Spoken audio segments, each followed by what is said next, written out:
look at what I got here. The Bertucci 10500 has a case made out of a poly resin with fiber reinforcement. Plastic, y'all. The movement is quartz. The crystal is mineral. And the loom is weak. It comes with a single pass nylon, and because the spring bars are permanent on this watch, them be the only kind of straps you can wear with this watch. On paper, this could sound like a total it show, but on the wrist it's where it matters. And on the wrist, the field watch is easy to read, easy on the eyes, and ultra comfortable to wear. If this is your first time clocking in with a Dapper Wrist, my name is Jay, and y'all know what time it is. I've had this watch for over a year now, and I gotta say, it's one of my most comfortable watches I own. Because it's a poly resin reinforced fiber plastic, it weighs nothing. Coming in at 38 grams, you'll forget it's on the wrist. To me, the case mimics a bead blast finish, but in fiber plastic. It has a similar feel to this messenger bag clip. Just so that you have an idea, the flat black dial is entirely printed in white, with loom dots too small to hold a decent charge. The white fence post style hands always stand out, making it easy to tell the time. And I'm digging that red second hand, y'all. The crown is pull push, and it's signed. But is it plastic or stainless steel? And as mentioned, the single pass nylon is thick. Looks well made with reinforced stitching. Bad lighting, y'all. The Bertucci brand is also etched on the buckle, but I can't even see it there. Now that's not bad for less than 60 bucks.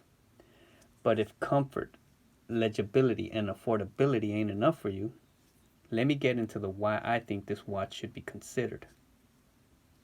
This watch is practical with stealthy good looks. And at 55 bucks, you ain't never gonna be tripping about having to get grimy with this watch on. It looks good while wrenching on your truck and feels great out on a Joshua Tree weekend. This watch inspires action and seeks adventure. No need to shake, whine, or set the time. All you really gotta do is settle on the right nylon if you ain't feeling the one it comes with. And so the strap parade begins. Now I've worn it with its original nylon for a good while. And surprisingly, as thick and robust as this nylon is, it's pretty comfortable. But I gotta be real with y'all. It's way more comfortable on these other ones. This is probably my least expensive strap. This is an AliExpress purchase. And I could feel it already. It's such a more comfortable nylon. Oh man, this feels awesome, y'all. I'm really busting some contortion over here in the background. Now you guys gotta forgive me. I'm not no camera dude. I don't know much about lighting. And these angles aren't probably the best. And I am working with my i6 phone here. But I gotta be real with y'all. I'm not big on. I have very little knowledge when it comes to cameras and filming. But I like this strap combo. This is one of my more expensive ones, and I forget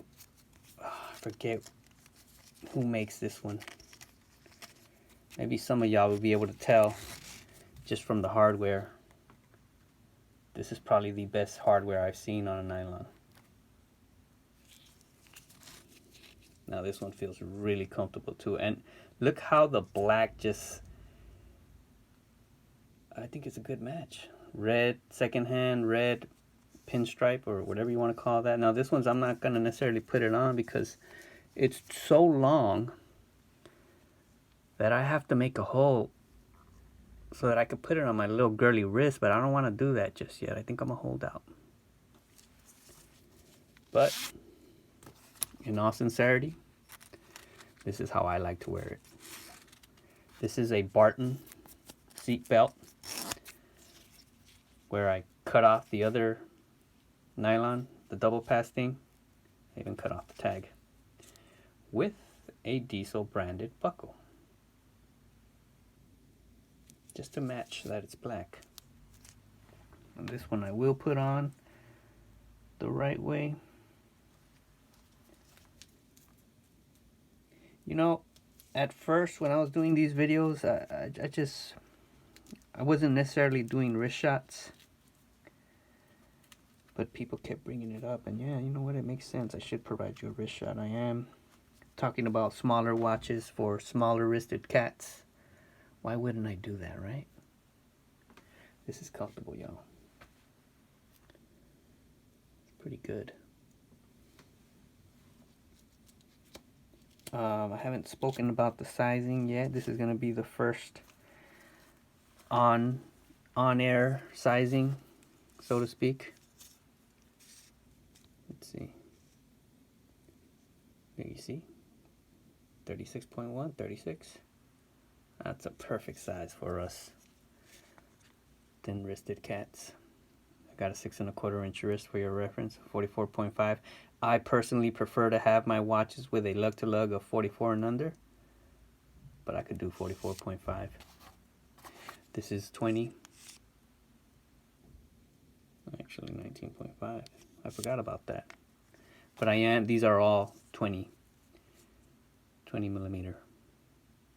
Now, you guys probably know, my regular viewers, I'm a big fan of field watches. I got a bunch of them.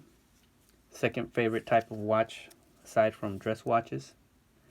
But if you'll know that the strap here looks almost straight, just with a tiny bit of bump from that case back, which makes it so that this watch will be flat on your wrist when you're wearing it.